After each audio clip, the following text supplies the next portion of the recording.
Si de nombreuses sondes ont touché le sol martien depuis les années 70, il ne sera pas forcément aussi simple pour les humains de dompter la planète rouge, à en croire les astronautes américains impliqués dans des programmes spatiaux révolutionnaires réunis au Salon du Bourget en France.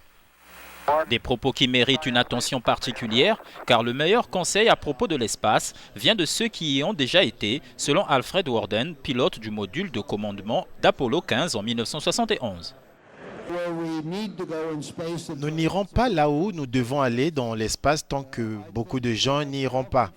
Je pense que tous les pays du monde qui veulent repousser les frontières de l'espace ont besoin d'avoir beaucoup de gens dans l'espace pour comprendre ce qu'ils peuvent en tirer, pour savoir ce qu'ils peuvent en tirer et pour pousser leur gouvernement à financer des programmes spatiaux. Je pense que tant qu'on n'en sera pas là, on n'ira pas dans l'espace aussi vite qu'on le voudrait.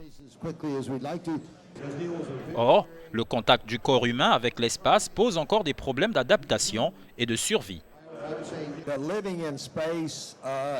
Vivre dans l'espace serait un vrai problème. Je pense que parce que le corps humain est conçu pour la gravité, vraiment, et vous vous levez dans l'espace comme dans la station spatiale, un an, et une station spatiale, vous devez avoir un bon programme d'exercice. Je pense qu'ils passaient 2 ou 3 heures par jour à faire de l'exercice pour conserver leur tonus musculaire, leur masse corporelle, leur masse musculaire et toutes ces choses.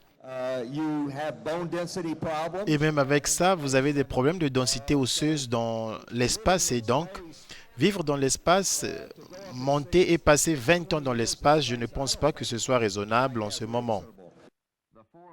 De mauvais souvenirs en matière d'expédition spatiale ont encore la mémoire du monde scientifique, comme l'expérience de la mission Apollo 7 en 1968 qui avait tourné au drame lorsque la cabine de l'équipage avait pris feu, tuant les 3 membres qui s'y trouvaient. Mais depuis, de nombreuses percées en termes de technologie pour la survie sur Mars ont été réalisées.